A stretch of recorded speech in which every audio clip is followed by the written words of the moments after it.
right. We are back right here on the Tariq Elite Radio Show. And I am your gracious host. My name is Mr. Tariq Elite Nasheed, also known as King Flex. Now, family, this week, later on this week, my new lecture DVD. It's not even a DVD, it's a lecture video. I always say DVD, but it's actually a video.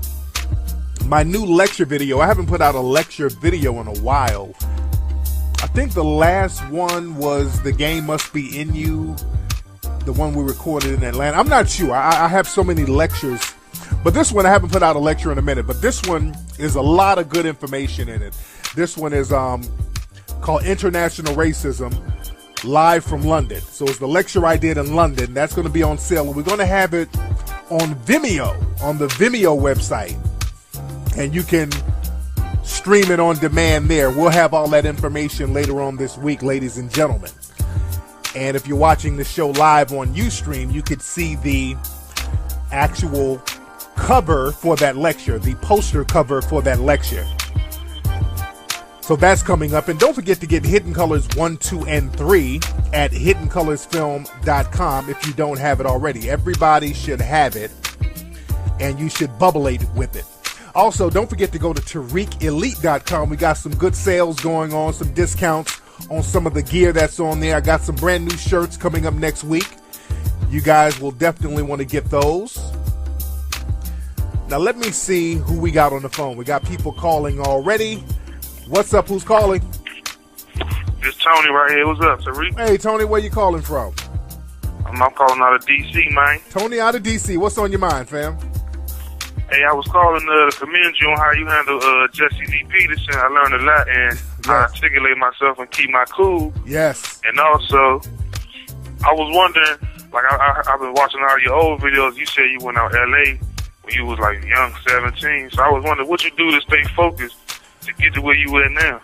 Well, you know, I tried to get focused, and that was my thing. I had to learn to stay focused because I was into so much shit out here. But the great thing is I was a young person, and I didn't have too many responsibilities at the time, so I could be a little reckless. And fortunately, at that time, the war that's on us now, it wasn't as strenuous as it was then. Right now, the shit that we did back in the day, we would get life sentences for today because they've tightened up the laws. They've created all-in laws and gang injunctions and all types of crazy shit now. So they're catching black people at a very young age. So naturally, at young ages, people in general, they make mistakes. And we made a lot of mistakes, and I made a lot of mistakes as a youngster.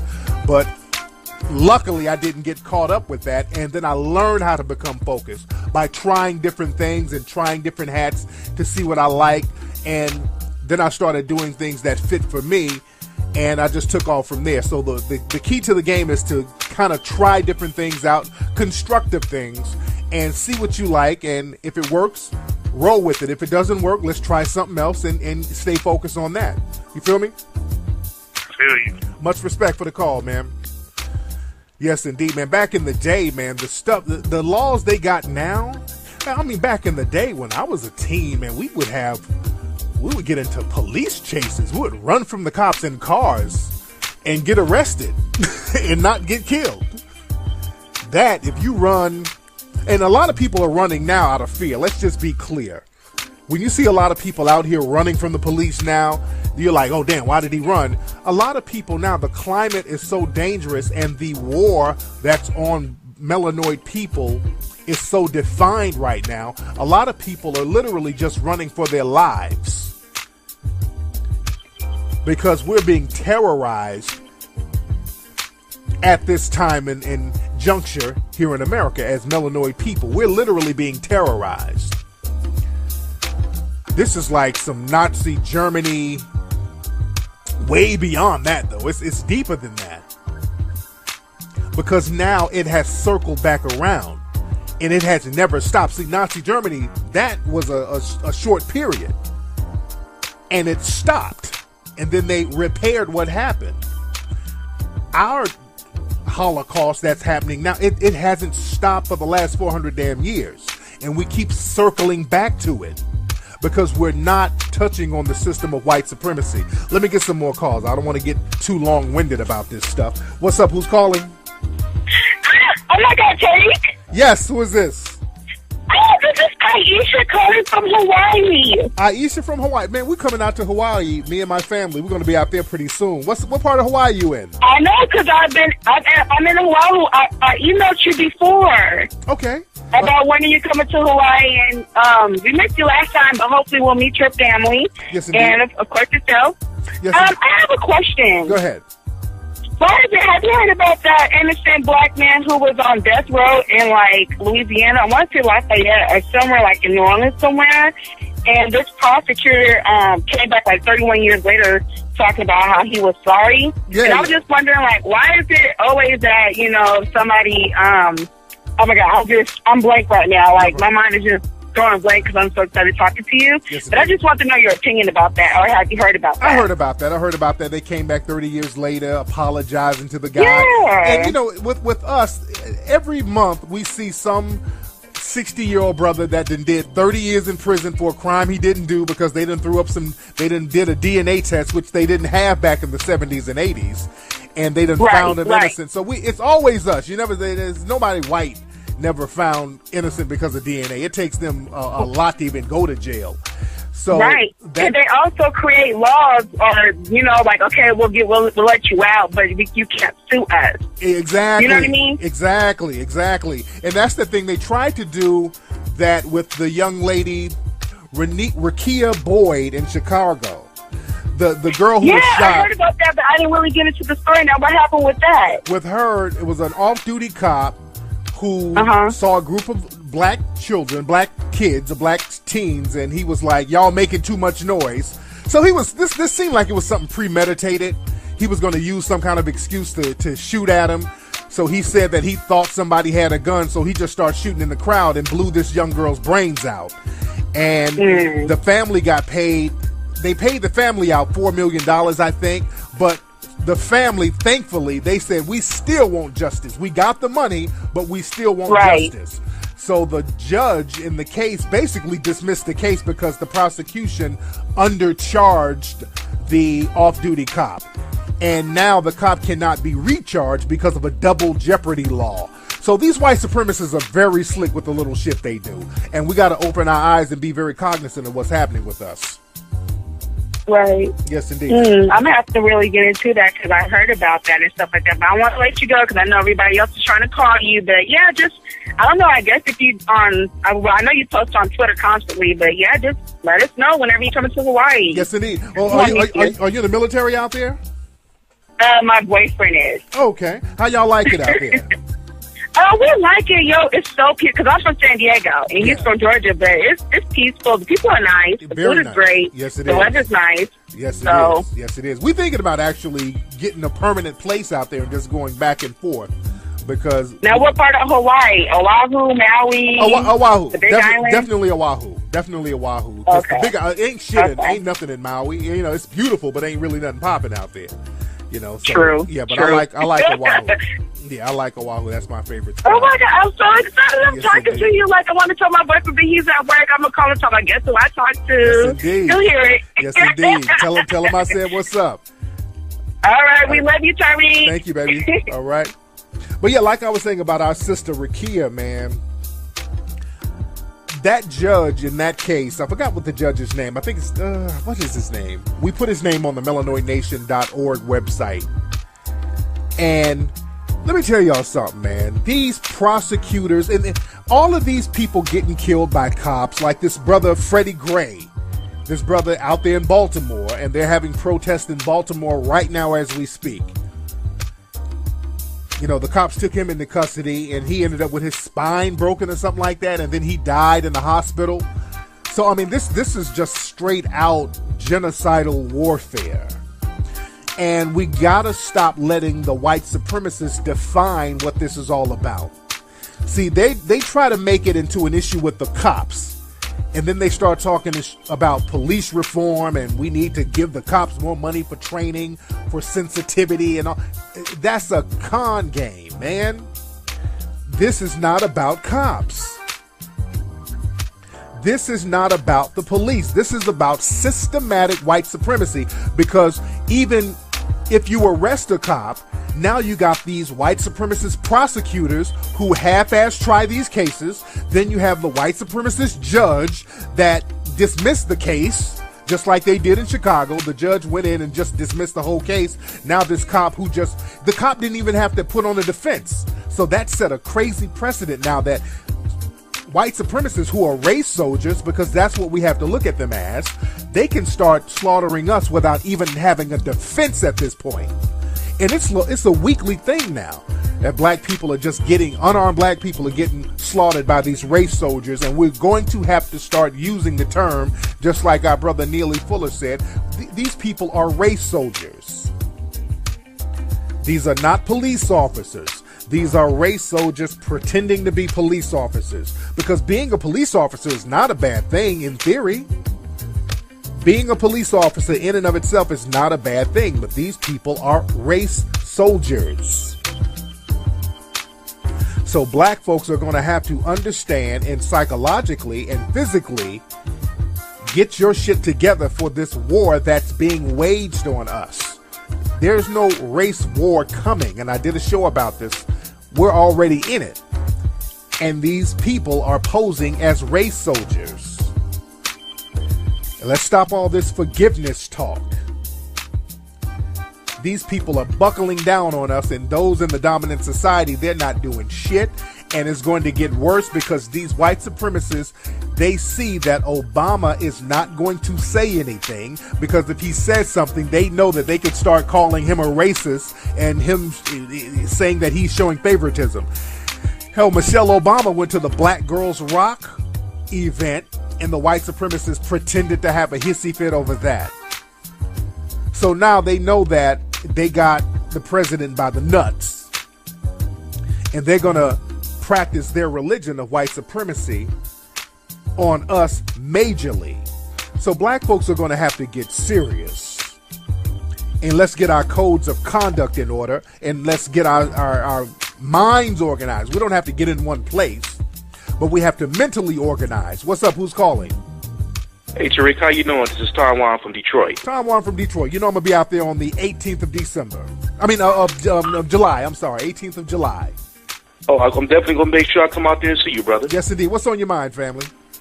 Yeah, I just wondered, have you noticed the article that's trending on Facebook about black women only being submissive to white men? I just want to know what your thoughts on that. What was the whole gist of that article? I heard about it, and a couple of people sent it to me. I just didn't get a chance to read it. What was the gist of that article? Well, it's based upon this video on what's it called? It's a video that's going on, about different couples, interracial couples, and it shows the black woman, being really submissive to her to the white guy, right. Cuddly and cutie and everything. It's on YouTube, in fact. Okay. And so they saying that this video, it's been posted over again on Facebook, and and a lot of women are really chiming on it, saying that it's not true. But me myself, I believe that it is. Mm. Okay.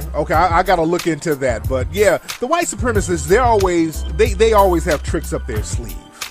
And now the game that they're running is that, okay, well, if you just date other people besides other black folks, you'll be fine. So black guys, if you get you a Kim Kardashian, you'll be fine. White supremacy won't affect you. That's bullshit. And they starting to tell black women, or they've been telling black women, just get you a white guy and everything is going to be good.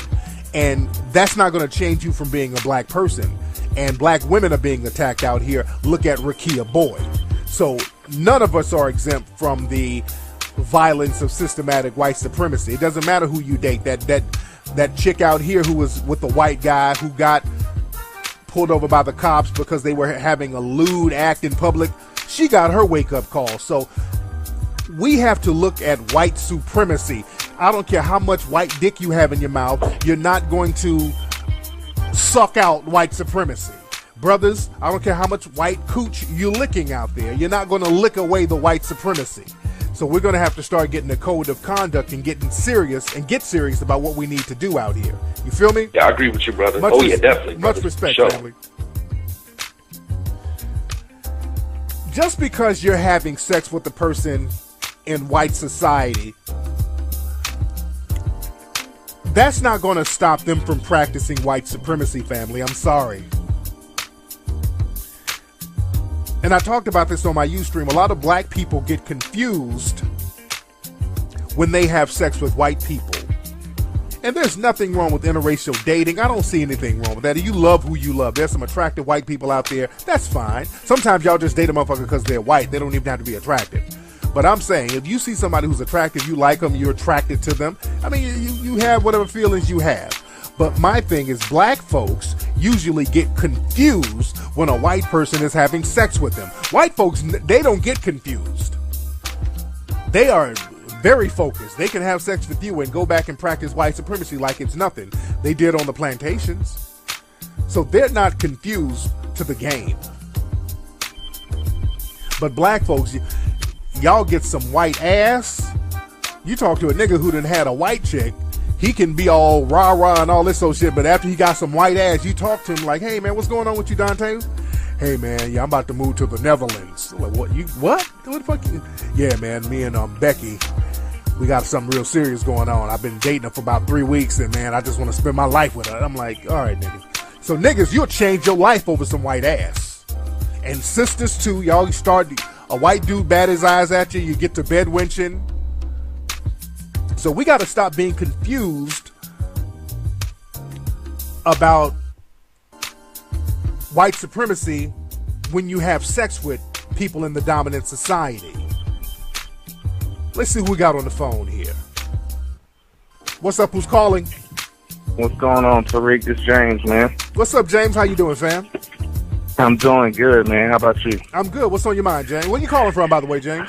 I'm calling from Jacksonville, but I'm calling about something that I seen on Stroll Past in Illinois Nation the other day, man, about the sundown town of Live Oak, Florida. Yes.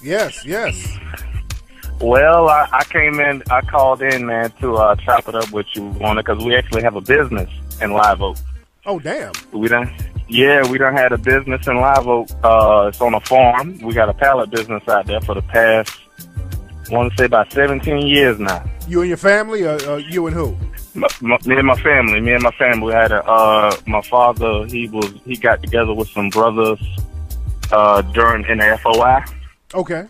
And instead of being in there about that talk, like you say, they came together and they did something. So I'm one of the first generation of the junior fruit who came up in that, and That's good. was a part of, building something and doing something. But in that town, man, we know what it is and up in there, but I kind of grew up with a code of conduct already, so I can move in that town and I can get respect, and but I ain't ignorant of the fact, you know what I'm saying? Absolutely. I know they want to get me just as much as they want to get anybody else. Absolutely. So you did you live down there, or you just did business down there? Both. I got a house out there too. So wow. the cost of living is cheap, and we got like almost 100 acres out there, man. So I do business out there and I live out there, man. So but I travel all over. I got my own telecommunications service business. So that's cool. So on the farm, now what do y'all sell on the farm, or what do y'all harvest on the farm, by the way? We done sold greens. We mainly do the greens and the okra and the peas and stuff like that, but mainly out there on the farm, man, we got our pallet business, and that's kind of our bread and butter. The pallet? You know what pallets are, don't you? You mean, what's that? It's like a wood product that you got to ship everything out on. Pallets. Right, pallet. Oh, okay, like that. That's what I thought. I'm like, okay, so y'all make pallets? Yeah, we got a pallet recycling business out there. Oh, okay, cool. We got that out there, and my brother, we got a little herd of cattle out there, so we double around getting our shit together. So when what I'm saying, you meet the right people, you want to you want to know your stuff. Absolutely. And so we got to chop up game, man. We got to chop up game. Oh yeah, man. So because we can possibly do some business. I've been looking for some brothers who are in the farming business, and I want to try to put something together, man. Definitely. Cool. Oh yeah, appreciate it, man. I'll email you. Email me, brother. Thank you for the call, brother. It's good stuff, man. I like to see brothers out there doing good things. I love to see brothers out there doing good things. You see, my brother they got their economy together. You see, now, Live Oak, that shit is racist as hell. And northern Florida is basically southern Alabama. I mean, there's some racist shit that goes on out there. Because I used to live in Alabama, and I've been down to Florida before. They're assholes down there. In especially northern Florida. As a matter of fact, there is, let me play y'all this video of this sheriff in Pensacola. There's a sheriff named David Morgan. And he's basically proven himself to be a white supremacist. Y'all know there was a case out there where it was a black man. He was an elderly black man in his own driveway. The white cops came and just shot the guy. They were like, oh, we thought he had a weapon. They just came up in the guy's driveway and shot him. The guy was like 60-something years old, black guy. And the sheriff, instead of the police coming out saying, hey, you know, we messed up or whatever, the sheriff just doubled down on his white supremacy. The sheriff put out a video giving his opinions on black folks. Let me play y'all this, man. Let me turn my Mackin' music off. Let me turn my Pimpin' and Mackin', my Pimpin' and Mackin', my Pimpin' and Mackin' music off. And let me play y'all this clip. This clip is David Morgan, Sheriff David Morgan of Pensacola. And this is the video of him. I'm going to interject my opinions in between the videos. First off, let me take issue with the title of African American. We're Americans. I am fourth generation Welsh. I or my family do not pretend, nor do we say we are Welsh American. We are Americans. I was not born in Wales, and the blacks that currently reside in the United States of America are not from Africa. Okay, now that he just started off with the video with that bullshit. I mean, he just ran out the gates with it. And this just shows how bold these white supremacists are right now. These little white supremacist race soldiers are bold as shit right now. They've been waiting for this day where they can just be open with their little bullshit white supremacist views. And this is a sheriff, an active sheriff on a police force in Florida right now, making videos like that. He's on video, his name, got his badge and his uniform, not hiding shit. They've been waiting to get back to that old Bull Connor. Y'all remember Bull Connor from the 1960s, those proud white supremacists. They're tired of using the code words. They want to go back to the old school. Hold on. Americans. I am fourth generation Welsh. I or my family do not pretend, nor do we say we are Welsh American. We are Americans. I was not born in Wales, and the blacks that currently reside in the United States of America are not from Africa. Those sorts of terms that society has come to use are divisive in nature. Okay, let me stop this white supremacist. Whenever they say that, this is why I would love to debate any of these white supremacists. They put their coons so I can debate the coons, but I want to debate them. They'll hide. They don't want nobody to debate them and rebuke and rebut this bullshit that they're saying. This whole thing about, well, how come black people call themselves African Americans as if we don't want to be Americans? That's a term that the white supremacists created the racial categories here. Let's just be very clear.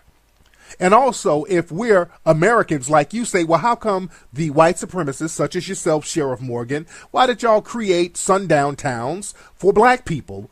Why did you create loans and government set-asides exclusively for people in the white dominant society and excluded black people if we're Americans? Why did you create all-white unions to exclude black people from the workforce for so many years if we're just Americans? All right, so whenever people try to use that bullshit argument, the white supremacists are the ones who created the division. All right? What are the issues in the minority community in Escambia County?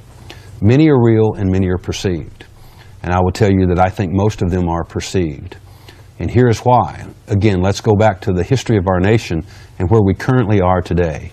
Not that many years ago, the thought of electing an African-American president would have been unthinkable in the United States of America.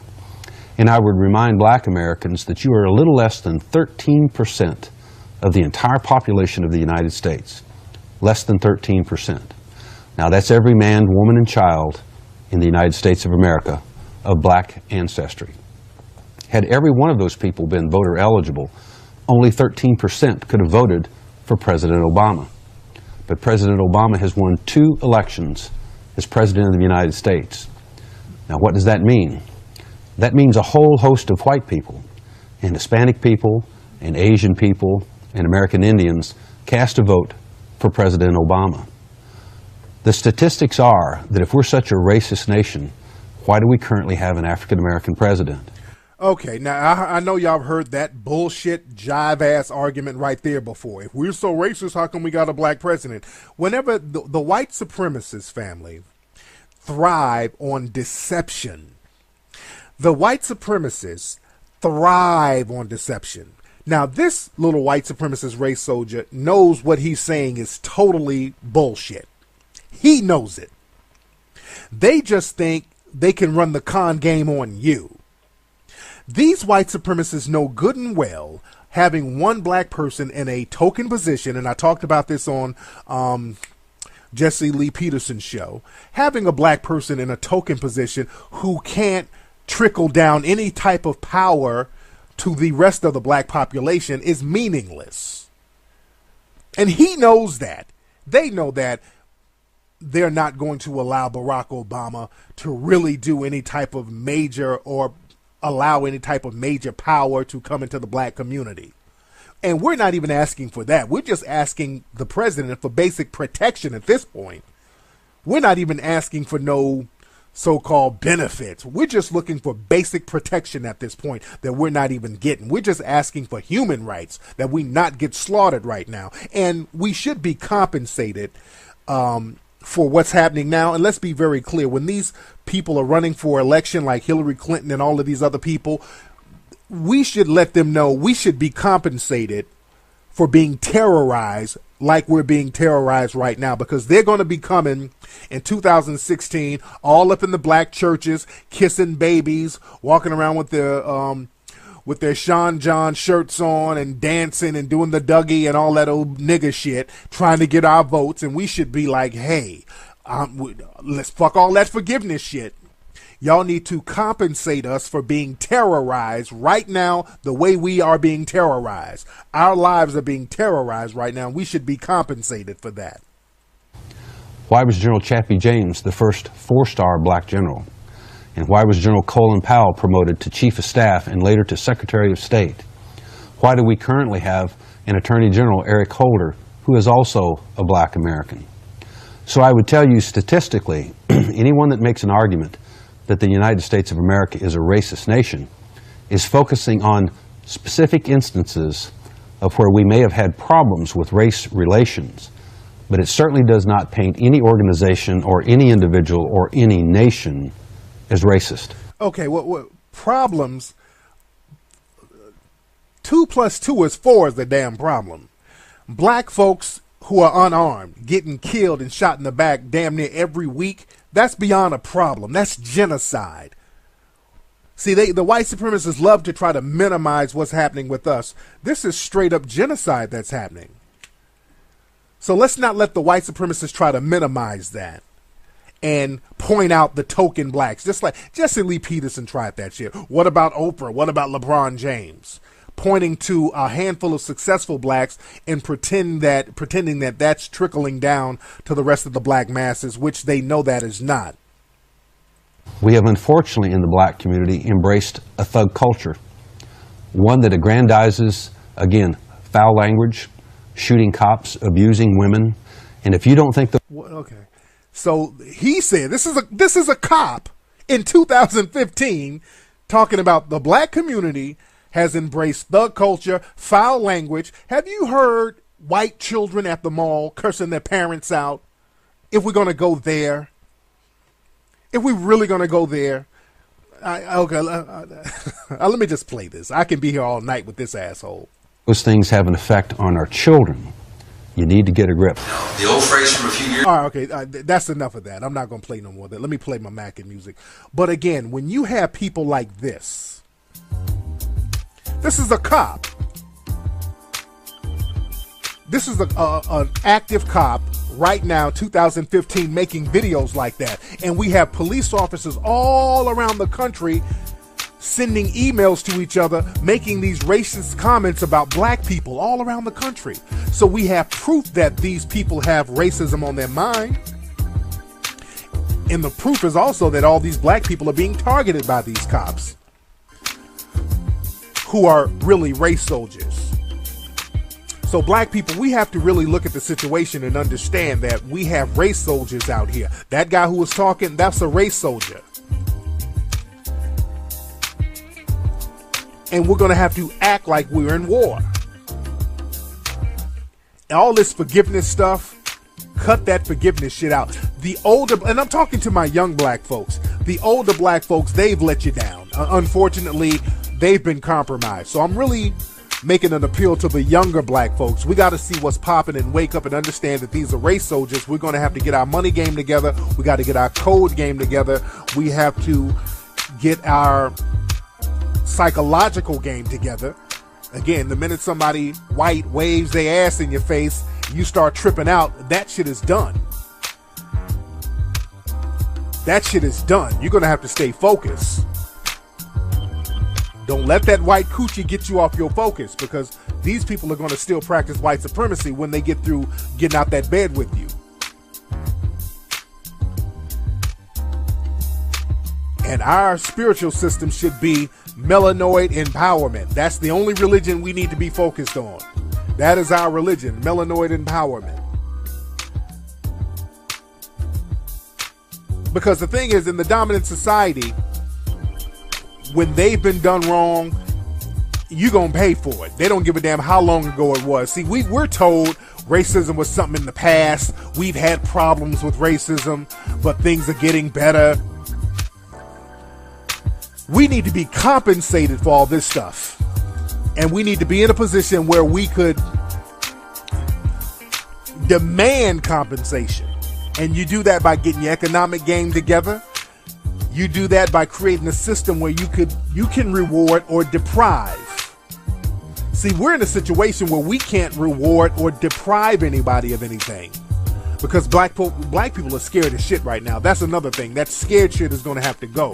We're going to have to start getting bold, because the more scared and the more apologetic we are, the more bold the white supremacists are getting. And let me tell you something, man. And I talked about this before. I just saw another story of another Nazi soldier. Now, he wasn't even a soldier. This was a bookkeeper in Auschwitz. This guy wasn't even a soldier. This guy, he was a bookkeeper who basically kept track of the people who were getting put in the gas chambers. He didn't kill anybody. He didn't force any. He was just there keeping the books. He had to basically do a census and find out how much money and jewelry people had. They found him.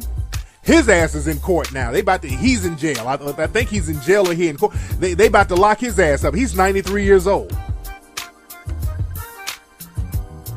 And again, people like that, those old Nazi bookkeepers and soldiers, they were saying, well, we were just doing our job. See, remember, during the time of the Holocaust in Germany, it was legal to do that. Just like now, it's legal for them to kill us and have this bullshit kangaroo court system that allows that. But these are war crimes. They're waging war on us. This is a war, family. We have to look at it as a war. And these are race soldiers. We gotta drill that in our heads. This is a race war. These are race soldiers. We're going to have to look at it like that, and we're going to have to start looking at white supremacy. Let's stop letting them deflect from that. They try to make it all about cop reform. Let's give the police more money. Let's stop falling for the con games. We're in a system of white supremacy. We're in war. Let's look at it like that. And also, family, when you get around these race soldiers, just like Khalid Muhammad said, all that trying to argue with the cops, let's cut that bullshit out. You're dealing with a race soldier. You got caught behind enemy lines. So like Khalid Muhammad says, when any soldier gets caught, give them your name and your serial number. That's it. And keep your mouth shut. You caught. Give them your name and your serial number. Name, rank, and serial number. When you get caught behind enemy lines, name, rank, and serial number. And I've told people for the longest, when you deal with police, keep your goddamn mouth shut. Niggas want to talk and argue, and no. You get caught by the cops, keep your mouth shut. My name is such and such. Here's my driver's license number, and I'm going to remain silent. We're going to talk about a lot of that in Hidden Colors 4, family. We're going to talk about a lot of that in Hidden Colors 4. And also, you guys want to get my new lecture from London. I talk a lot about this stuff too. It's called International Racism. Now, that's going to be available. It's going to be on demand on Vimeo. Something new we're trying. On Vimeo. We're going to put it on Vimeo. You guys will be able to stream it. And it's going to be, I think it's going to be around $19. It's going to be less than a lot of my other pay-per-view specials. So you're going to be able to buy it or rent it. So you can stream it online. So that's something new we're trying. And that's going to be available later on this week. And I'll keep you guys posted on that. Y'all stay tuned to TariqRadio.com for more information and updates on that, family. Anyway, y'all, that's been today's episode of the Tariq Elite Show. Don't forget to join me in Philly July 5th, and I'm going to be in Detroit July 18th. Hopefully, I'm going to come to New York. We're looking to do New York. I want to check the Tribeca venue. They got a real nice venue there that'll hold my crowd in New York, and I want to do New York the second or third Saturday in July, possibly. Ola, if you're listening, I need you to call out there, Ola, and we're going to check on that. And also, I want to possibly do Atlanta in July too. I need to find a nice sized venue in Atlanta. All my Atlanta people, holler at me about the venues out there that we could possibly use that will hold around 1,000 people. Email me at info@tariqelite.com, family. Anyway, y'all, I'm up out of here, and I will holler at you guys on Ustream this Sunday, ladies and gentlemen. All right? And don't forget to follow me on Twitter at Tariq Nasheed. I'm going to holler. Peace. Hey, I was calling to commend you on how you handle Jesse D. Peterson. I learned a lot, and I articulate myself and keep my cool. Yes. And also, I was wondering, like I've been watching all your old videos. You said you went out L.A. when you was like young, 17. So I was wondering what you do to stay focused to get to where you at now. Well, you know, I tried to get focused, and that was my thing. I had to learn to stay focused because I was into so much shit out here. But the great thing is I was a young person, and I didn't have too many responsibilities at the time, so I could be a little reckless.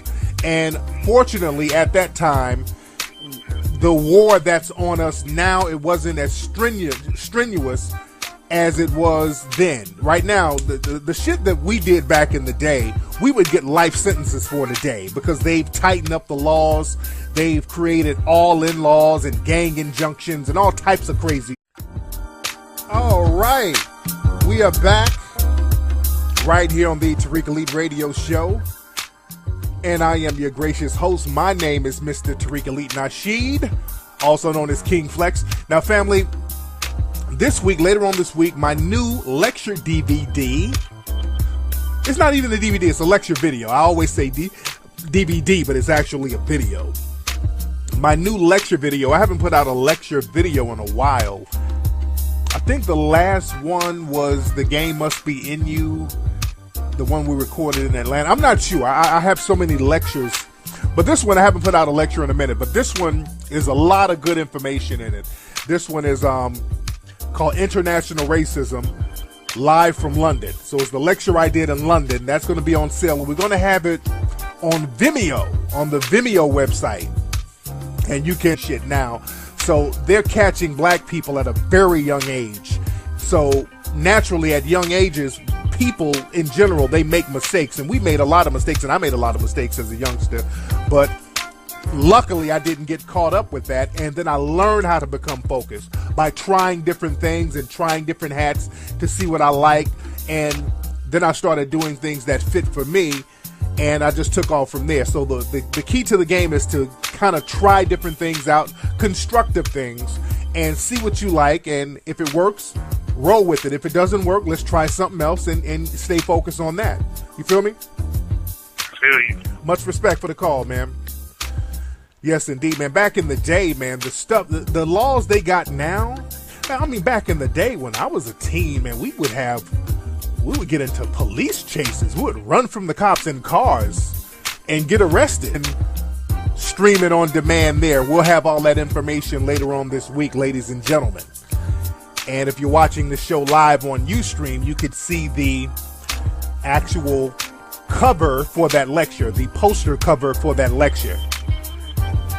So that's coming up. And don't forget to get Hidden Colors 1, 2, and 3 at hiddencolorsfilm.com if you don't have it already. Everybody should have it, and you should bubblate with it.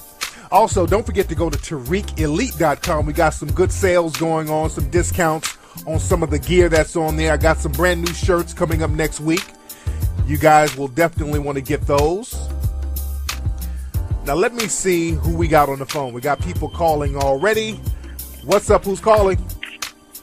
It's Tony right here. What's up, Tariq? Hey, Tony, where you calling from? I'm calling out of D.C., man. Tony out of D.C. What's on your mind, fam? And not get killed. That, if you run, and a lot of people are running now out of fear. Let's just be clear.